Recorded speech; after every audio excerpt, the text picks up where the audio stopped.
Doctor Shahbaz Gill साहब भी हमारे साथ मौजूद हैं। बहुत बहुत शुक्रिया शहबाज गिल साहब, आपने हमें ज्वाइन किया।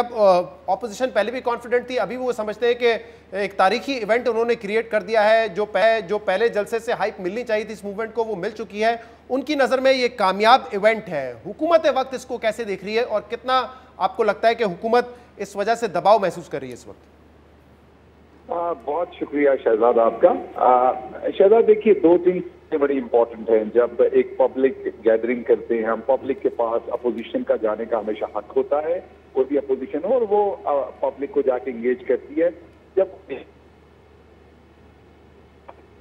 पाकिस्तान तारीख में 22 से 30 साल जदोजहद की, कोई और लीडर कायद-ए-आज़म के बाद अनफॉर्चुनेटली, ये बड़े दुख की बात है कि मिला। ये नहीं कि मैं उनके साथ काम करता हूँ, तारीख सीधी है कि भुट्टो साहब भी पहले डिक्टेटरशिप की तनेरी में डैडी कह के यहाँ तक पहुंचे हैं। उसके अपनी कुर्बानी दी, इसमें कोई शक नहीं, वो लीडर बने, लेकिन उनका सफर भी डिक्टेटरशिप में बना। नवाज शरीफ साहब का तो खैर जिक्र ही क्या करना, आगे जिक्र। इमरान खान एक वो लीडर हैं जिन्होंने 23 साल की जद्दोजहद करके क्या जाना। तो जब इमरान खान अवाम के साथ गए थे तो उनके माथे पर ईमानदारी लिखी थी, शौकत खानम लिखा था, वर्ल्ड कप जीतना लिखा था, गरीब का एहसास लिखा था, कभी पैसे की करप्शन नहीं लिखी थी। अवाम उनके साथ चली। अभी ये लोग गए अवाम के पास, ये किस लिए गए हैं? अभी आसमा शराजी साहबा के साथ इंटरव्यू में मरियम सफदर साहबा ने खुद माना, अपने मुंह से माना। प्ले बल्कि करवा दीजिएगा मेरे इस शॉट के बाद, यहाँ पर वो जरूर अगर क्लिप आप करवा सके, कि मैं साइलेंट मोड पे इसलिए थी कि मेरे चचा गुफ्तो शनीद कर रहे थे, डील कर रहे थे। जब वो बात नहीं बनी, वो पांव पड़ने वाली मफामत की सियासत जिसमें एनआरओ मांगा जा रहा था, जब एनआरओ नहीं दिया गया तो उसके बाद हमने कहा कि अब तो हमारे वाला वर्जन होगा। तो ये साइलेंट मोड पे इनका लगना और इनका गिरेबान पड़ना, ये तमाम अपने मफादात के लिए। इमरान खान के माथे पे ईमानदारी थी, इनके माथे पर 62 डॉक्टर गिल साहब, लेकिन ये आज के जलसे से पहले भी आप लोगों का यही कहना था, क्योंकि कतरी खाद, डॉक्टर साहब आपका ये कहना था कि ये क्योंकि दयानतदार नहीं है, करप्ट है, चोर है, इसलिए अवाम इनके कहने पे निकलेगी नहीं। लेकिन आज अवाम तो निकल आई है ना इनके कहने पे। फिर अब इस बयानिया जो आपका है, उसके एक काउंटर जो बयानिया है ऑपोजिशन का, वहां पे भी अवाम की पजीराई तो उनको मिल रही है कि परफॉर्मेंस नहीं है, शायद ये वजह निकलने की, एहसाब वन साइडेड है, शायद ये वजह निकलने की। अवाम तो उनके साथ भी खड़ी हुई है ना फिर। जी मैं आपको बताता हूँ। देखिए, दो चीजें इसमें बड़ी इंपॉर्टेंट है आपकी देखने की। अगर ये कहा जाए कि गुजरांवाला में इनका वोट बैंक नहीं है, या कभी नहीं था, या आज नहीं है, बिल्कुल गलत बात होगी। उनका पहले भी वोट बैंक था, अभी भी होगा, कम हुआ होगा लेकिन आज भी होगा वोट बैंक। अभी आपको भट्टी साहब ने बताया कि यहाँ 10 से 15 हजार लोग हैं। हामिद मीर साहब ने बताया कि यहाँ पर 50-60 हजार लोग हैं और 1.5 लाख भी हो सकते हैं। मैं तो ये सोच के इस नतीजे पे पहुंचा कि मेरे और भट्टी साहब जैसे लोग जो गांव से, गरीब घरानों से आते हैं, शायद हमारी नजर ज्यादा तेज है, या हमें सच बोलने की ज्यादा ताकत है, या शायद इसलिए कि हमें गुर्बत से डर नहीं लगता क्योंकि हम निकल के वहां से आए हैं तो हम ज्यादा सच बोलते हैं, या फिर हमारे दिमाग खराब है, हम नजर कम आता है।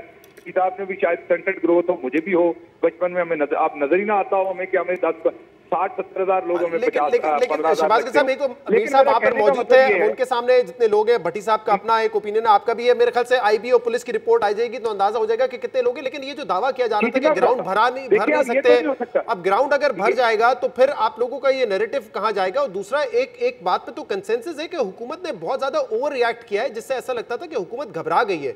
पकड़ धकड़ करना, बैनर्स हटाना, कंटेनर्स खड़े करना, आज ही असेंबली का इजलास बुला लेना, ये सब करने की जरूरत नहीं थी। इससे आपने उल्टा फायदा पहुंचाया ऑपोजिशन की इस तहरीक को, इस जलसे को हाइप देकर। देखिए, दो चीजें इसमें इंपॉर्टेंट है, मैं दो हिस्सों में से कहता हूं।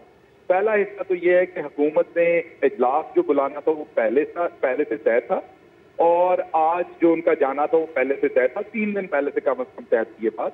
पहली बात तो ये है, उसका इससे कोई लेना देना नहीं। रही बात कंटेनर कुछ जगहों पर, तो जैसे इसी जलसा का के करीब एक फ्लाईओवर है, उसके ऊपर लोगों को नहीं जाने दिया जा रहा ताकि वो वहां पर जाकर किसी किस्म की शिद्दत ऊपर से कुछ ना हो जाए हाइट से। ऐसी बहुत सारी जगहों पर सिक्योरिटी के लिए अगर कहीं रोका गया तो रोका गया। अगर रोका जाता तो इससे लोग यहाँ पहुंचते। आप बता दीजिए, जब नवाज शरीफ पहुंचे थे एयरपोर्ट के ऊपर मुशर्रफ के जमाने में, तो बड़े बड़े लीडर नहीं पहुंच सके थे एयरपोर्ट पे। मुझे बताइए, कारकुन ने क्या पहुंचना था? तो आज कैसे पहुंच जाते लोग अगर हम रोक लेते? वही पुलिस है, वही मशीनरी है। जब नवाज शरीफ के जमाने में उन्होंने सबने घरों पर गिरफ्तारी दे दी थी। तो अगर लोग वहां पहुंचे हैं तो अभी अपना एहसन इकबाल साहब का ट्वीट था, मैं कोई नहीं रोक सकता, मैं जा रहा हूँ। एक तरफ ये शेखियां मार रहे हैं कि इन्हें कोई नहीं रोक रहा, दूसरी तरफ मासूम बन रहे हैं। हाँ, लेकिन नजर तो आ रहे हैं ना, मतलब अगर आप देखें तो कंटेनर्स जगह जगह रुकावटें ये नजर तो आ रही हैं। कंटेनर्स की वजह लगाने की क्या है फिर, अगर इतने ज्यादा अगर कोई मसला नहीं था तो? दो चीजें, मैंने अभी एक ट्वीट किया था इस्लामाबाद की तस्वीर, जिसमें 100 गाड़ियां मेरी गाड़ी के आगे एक सड़क के ऊपर रवान थी। अब अगर इसी सड़क के अंदर हम काफिला डाल देंगे तो लोगों को तकलीफ होगी। अगर इनको एक रास्ता दिया हुआ है, जो इन्होंने तय किया है, लिख के हमारे साथ इन्होंने तय किया है, मरियम साहबा की पार्टी ने तय किया है कि हम इस रास्ते से जाना चाहते हैं, उसके बावजूद ये फिर लाहौर के अंदर घुसेंगी रिंग रोड पे जाने की बजाय। तो इसलिए ठोकर के ऊपर इनको बताया गया कि ये आपने हमसे एग्रीमेंट पहले का किया हुआ है, इधर से जाइए जो रास्ता आपको दिया हुआ है, ताकि आवाम को प्रॉब्लम ना हो। दूसरी बात, मैं वापस आऊं, जो मैं बात एक करना चाहता था, मुझे कंप्लीट कर लें। ठीक है डॉक्टर साहब, मैं ये कहना चाह रहा था कि देखिए, लोग तो 5000 होंगे, 10 होंगे, पर 11 पार्टीज हैं, 2-2 हजार भी बंदा इकट्ठा करेंगे तो 22,000 बंदा हो जाएंगे। इससे क्या फर्क पड़ जाएगा? क्या इससे ये रियलिटी चेंज हो जाएगी कि ये चोर है?